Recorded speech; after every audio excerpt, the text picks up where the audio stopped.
তো টোটাল মুভমেন্টের ইয়াটা ছিল, স্টিয়ারিংটা ছিল কেন আওয়ামী লীগ শেখ মুজিবের হাতে। আমি প্রথম যেটা মুক্তিযুদ্ধে শুনেছি যে আগরতলা যাওয়ার পর আমার মালেক আপাদের সাথে দেখা হলো, তখন শুনলাম যে মালেক আপাদেরকে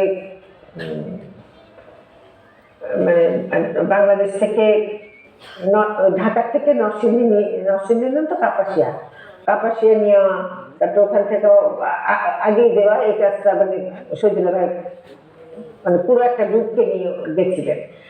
তো এইভাবে মুক্তিযুদ্ধের সময় যারা আমাদের পার্টির পেরিফেরি যারা বিভিন্ন জায়গায় ছড়িয়ে ছিটিয়ে ছিলেন, তাদের যখন যা সাহায্য লিখেছে সেটা তো করেছেন, তার সাথে এই যে শ্রমিক রিক্রুট করার কাজটা, মুক্তিযুদ্ধের শ্রমিকরা যারা যোগদান করে তাদের উৎসাহিত করে তাদেরকে পাঠানো, এই কাজটা তো এখান থেকে সংগঠক হিসেবে করেছেন।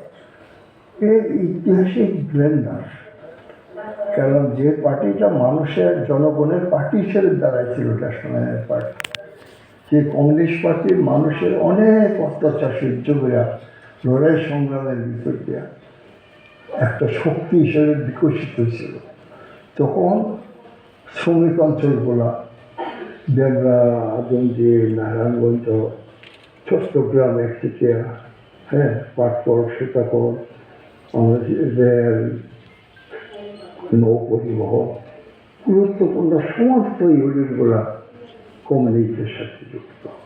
অর্থাৎ শ্রমিক আন্দোলন টোটালটা নিয়ন্ত্রণ করে বামপন্থী কমিউনিস্টরা। ছাত্র ইউনিয়ন সারা দেশে হলগুলোতে 80% হলে নির্বাচিত ছাত্র ইউনিয়ন, ছাত্রলীগ তাদের সাথে কুলাচ্ছিল না। আজকের যে সমস্যাগুলো তোমরা দেখতেছ, ওই ব্যর্থতা ফেসারও আজকে কমিউনিস্ট আন্দোলন কমিউনিস্ট কর্মীরা দিচ্ছে।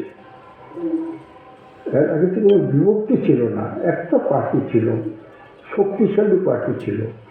সেই পার্টিটা বাংলার ভিতরকে স্টিয়ারিংটা শেখ মুজিবুর গণ পরিবর্তন কে করলো? এই গণ পরিবর্তন তো কোনো আওয়ামী লীগের বললাম না, ছাত্র সংগ্রাম পরিষদ করছে, তাদের কি শক্তি ছিল। কিন্তু এই ছাত্র সংঘ, এই গণ পরিবর্তনটার প্রধান শক্তি ছিল সমাজের মানুষ।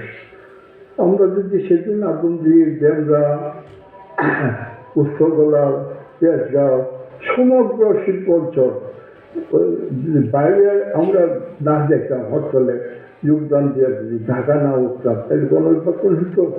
তো গণবিভাজনের মোবিলাইজেশন ফোর্সটা ছিল